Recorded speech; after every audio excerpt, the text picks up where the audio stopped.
Aloha. Welcome to Cluster B Free Karen. You're thinking about leaving, or maybe you've just left a narcissistic situation. This could be a romantic partner, husband or wife, longtime girlfriend, boyfriend. This can be friend circles. This can be a church group. This can be family, where you've got a number of toxic people in there. Often especially when there's children, there's a head narcissist and then there's a minor. The Jezebel and the Ahab. And the children are the victims from the day they get brought into this world. One is maybe the scapegoat. Another one is the golden child. One maybe tries to just hide as much as possible and be gone. Either way, this narcissistic start in life, this toxic start, everybody wasn't a full-blown narcissist, and no, we cannot diagnose, but we can certainly discern.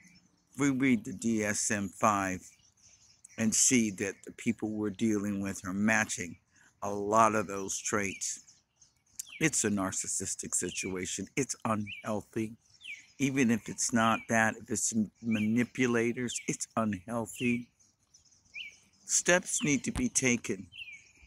Understand that as you have gotten tired of the narcissistic abuse, you've gotten tired of the mental, emotional, financial, psychological, sexual withholding, sexual abuse, coercive control, controlling where and when you go, what you wear, slamming the hand on the table or punching the wall to make a point. That's coercive control. And by the way, check your state out. In many states, coercive control is enough to get a restraining order.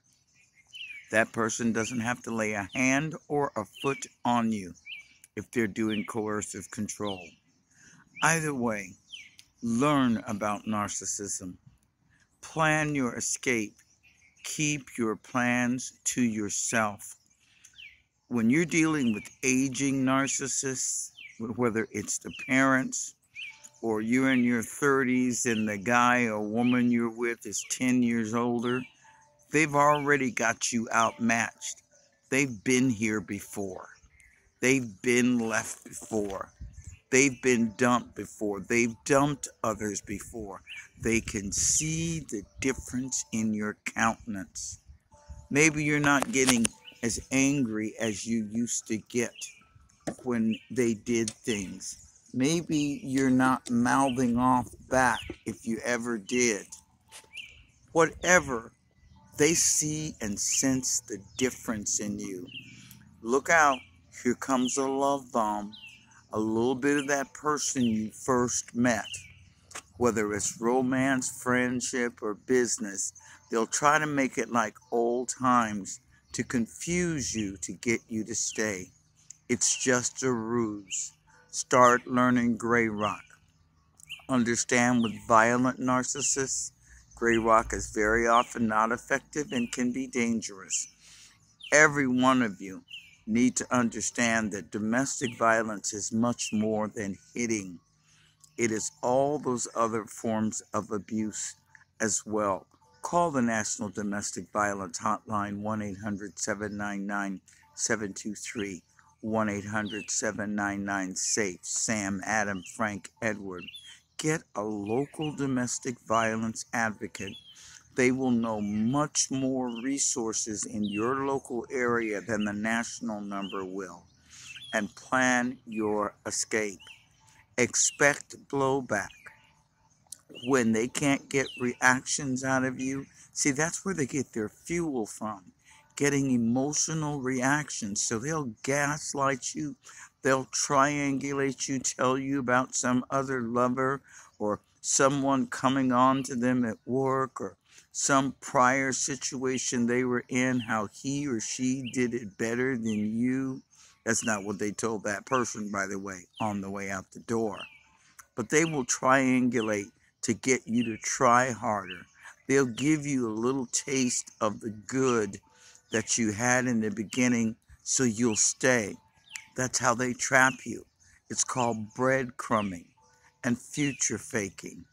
And aging narcissists are the best at it because this isn't their first rodeo, and I guarantee you it won't be their last.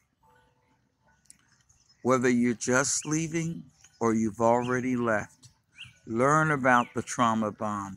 You're going to get driven to come back to that abusive individual, even if it was physical abuse. There's a chemical addiction going on in your brain because of all the ups and downs, the push and pull, treat you nice, treat you awful, treat you nice, treat you awful. That is a form of brainwashing. Many of you have PTSD because you've been there so very long, decades, even complex post-traumatic stress disorder, which isn't in the book yet. But I guarantee you, if you've done 20, 30, 10, 45, 49 years with somebody, you've been through purgatory. So much more that it's going to take you years to remember all the abuse. But here's the good news. Getting out is a better thing. It's slow. Let it take its time. You're going to go through grief. You're going to have sadness. You're going to have denial. You're going to have anger. You're going to feel isolated. And sometimes it's necessary to keep to yourself for a while. But make sure you stay in contact with the videos. Get a hold of self-help groups that are on Facebook and Instagram. Don't isolate yourself completely. Talk to people who know what you're talking about. Your family and friends, if they're not involved and they haven't had a narcissistic relationship, they don't know really what you're talking about. They'll listen at first, but in time they'll get tired of hearing it. Like, well, why don't you just get over it? And it's not that easy. You've been through a serious crime against your person by an intentional individual. There's hope. Aging narcissists will make it quite hard on you, but you can escape. I did it, and so many others have. I'm a life coach. Let me help you go from survivor to thriver, to overcomer. www.clusterbfreekaren.com. God bless. And remember, self-care and self-love is not selfish. And you need to give yourself a lot of self-care and catch up on some sleep. Aloha.